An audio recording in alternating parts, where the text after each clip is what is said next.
Bagaimana kalau misalkan kita sholat lagi, ketika sholat datang lagi itu istihadohnya dan berhenti lagi.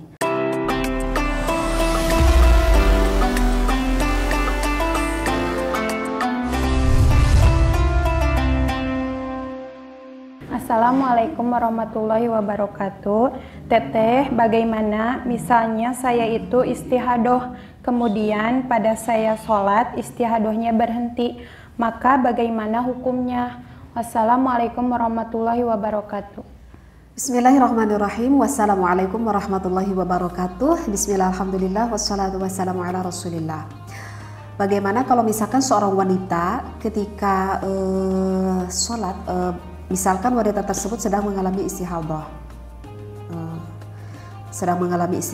kemudian dia melakukan sholat, tetapi ketika sholat istihadahnya itu berhenti, misalkan. Nah, bagaimana hukumnya? Apakah sholatnya itu tetap harus dilanjutkan ataupun harus diberhentikan? Apakah sholatnya itu batal ataupun tidak sholatnya tersebut? Tetapi kalau menurut piring saya sih kayaknya, tapi namanya juga pertanyaan ya. Pasti setiap ada pertanyaan adalah begitu jawabannya. Tetapi kalau saya merasa sendiri kayaknya akan sangat sulit sekali gitu ya bagi seorang wanita yang ketika sholat dia mengetahui bahwa keluar darahnya itu berhenti. Tapi ya mungkin bagi seorang wanita yang saya merasa nggak keluar lagi darah ketika sholat gitu ya, mungkin saja gitu. Nah, bagaimana misalkan hukumnya? Maka di sini dikatakan di dalam kitab Majmu, di dalam syarah Muhaddab, wa in dakhalat fis salati, apabila ada seorang wanita keluar darah istihadah fis salati, misalkan ketika dia sedang melakukan sholat, kemudian darahnya itu suman qata'a damuha, lalu di sini dikatakan darahnya itu berhenti, begitu. Fafihi, maka di dalam hal ini wajhani, itu terdapat ada dua pendapat ulama. Jadi ada dua pendapat di dalam hal ini. Ihdahuma, menurut pendapat yang pertama itu adalah la tabtulu salatuha, mengatakan bahwa tidak menghukumi batal terhadap sholatnya. Jadi kalau misalkan kita sedang sholat, kemudian istihadahnya itu berhenti, maka menurut pendapat yang pertama itu la tabtulu sholatuha, maka sholatnya itu tidak batal. Artinya ya kita lanjutkan saja sholatnya. Gitu. Kenapa ulama ini berpendapat bahwa sholatnya itu tidak batal? Karena kalmustayamimi. Jadi dianalogikan oleh ulama tersebut, dianalogikan itu seperti terhadap orang yang sedang bertayamum. Idza ra'al ma'a fis sholati, misalkan orang yang bertayamum itu melihat ada air di saat melakukan sholat, maka sholatnya itu tidak batal. Jadi sekali lagi, menurut pendapat yang ulama yang pertama mengatakan bahwa jika kita sedang sholat, misalkan wanita tersebut sebelumnya sedang istihadah, jika sedang sholat dan istihadahnya pun berhenti, maka menurut pendapat ulama yang pertama itu dikatakan sah sholatnya. Artinya tidak perlu membatalkan sholatnya, lanjutkan saja sholatnya sampai beres dan tidak perlu mengqadanya kembali. Mengapa ulama tersebut menghukumi tidak batal sholatnya? Dianalogikan sama seperti ketika terhadap orang yang bertayamum. Nah, ketika misalkan yang bertayamumnya itu dengan beralasan bahwa dia melakukan tayamum itu misalkan dikarenakan tidak ada air. Karena kan kalau sebab tayamum itu tidak hanya sebatas karena tidak ada air juga kan. Gitu. Yang sakit pun gitu, sakit orang yang tertentu itu bisa kan melakukan tayamum. Nah, misalkan seseorang yang melakukan tayamumnya itu dikarenakan tidak ada air sama sekali, maka untuk orang tersebut boleh melakukan tayamum. Ketika dia sedang sholat, misalkan dia melihat ataupun mendengar bahwa ada air, begitu, maka apakah harus dilanjutkan sholatnya atau harus dia berhentikan, dan apakah sholatnya batal atau tidak batal?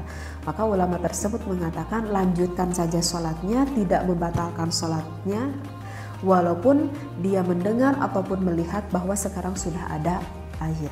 Nah, jadi itulah alasan pendapat ulama yang pertama, jadi menganalogikan sama seperti orang tersebut ketika melakukan tayamum dan mengetahui ada air.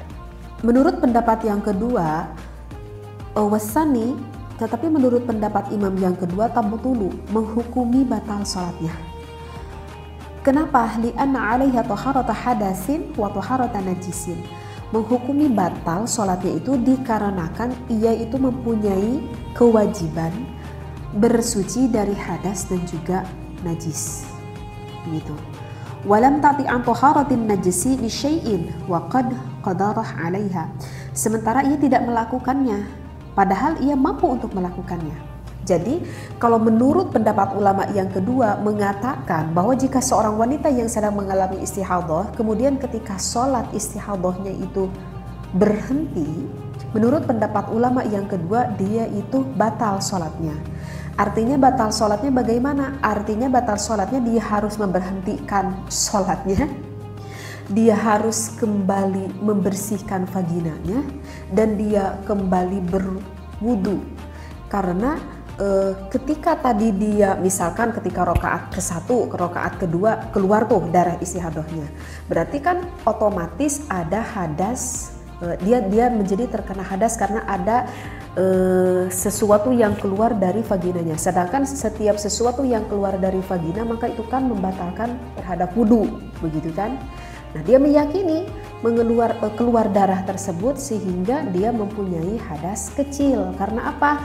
Karena keluar darahnya tersebut. Sedangkan ketika dia berhenti, dia mampu menurut ulama yang kedua untuk memberhentikan sholatnya, kembali mensucikan vaginanya. Seperti itu.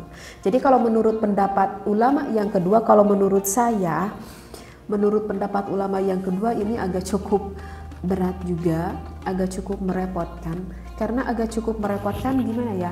Karena saya sendiri pun pernah mengalami istihadah gitu. Pernah mengalami istihadah. Bahkan ketika saya sedang sholat, terkadang untuk seorang wanita keluar darah itu terkadang suka terasa gitu ya. Kalau misalkan keluar darahnya banyak. Kalau keluar darahnya banyak terkadang itu terasa gitu ya oleh diri kita, ini keluar darah gitu ya, agak basah ataupun agak hangat gitu. Tapi terkadang kalau misalkan keluar darahnya itu sedikit, kalau saya pribadi, saya nggak tahu ya pengalaman ibu-ibu ataupun wanita yang lain, kalau saya pribadi yang pernah mengalami istihadah, terkadang kalau misalkan keluar darahnya sedikit itu tidak terasa gitu, tahu-tahu udah ada merah aja gitu ya di celana kita, tapi kita tidak menyadari keluarnya itu gitu. Andaikan kita pun bisa menyadari ataupun bisa membedakan ketika setiap keluar darah ataupun tidak keluar darah, misalkan kita baru 1 rakaat, ketika kedua rakaat tidak lagi keluar. Kalau kita mengikuti pendapat ulama yang kedua, kita harus membatalkan sholatnya, kita kembali berwudu, kita kembali membersihkan vagina kita sholat kembali. Bagaimana kalau misalkan kita sholat lagi, ketika sholat datang lagi itu istihadahnya dan berhenti lagi. Mau sampai berapa kali kita melakukan wudu dan membersihkan vagina kita. Jadi kalau menurut saya itu agak merepotkan juga gitu. Sehingga kalau untuk ini karena ada 2 beda pendapat ulama, kita boleh mengikuti pendapat ulama yang pertama. Jadi menurut tadi ulama yang pertama mengatakan bahwa tidak batal sholatnya, artinya sholatnya kita teruskan saja tanpa ada keraguan di dalam hati kita. Kalau saya pribadi sih pernah mengalami istihadah seperti itu dan saya mengikuti kaul ulama yang pertama. Karena kalau mengikuti ulama kaul yang kedua, kalau menurut saya agak merepotkan gitu. Jadi tidak apa-apa kita mengikuti kaul ulama yang pertama, toh ada ulama yang bertanggung jawab atas hukum ini. Nah, kita bagi yang ingin melihat bisa dilihat di dalam kitab Majmu ya, di dalam Syarah Muhadzab ada keterangannya seperti itu, begitu ya. Jadi tidak perlu membingungkan akan suatu hukum apa yang kita alami. Tapi tentu saja kan ada tata caranya ya, bagaimana wanita yang beristihadah ketika dia mau melakukan wudhu untuk sholat begitu, ada tata caranya. Insya Allah lain waktu saya akan membahas bagaimana tata caranya untuk wanita yang beristihadah mau melakukan sholat dan bagaimana cara persiapannya sebelum melakukan wudhu tersebut begitu ya. Mudah-mudahan paham ya Bunya apa yang saya terangkan. Wallahu a'lam, wabillahi taufiq wal hidayah. Wassalamualaikum warahmatullahi wabarakatuh.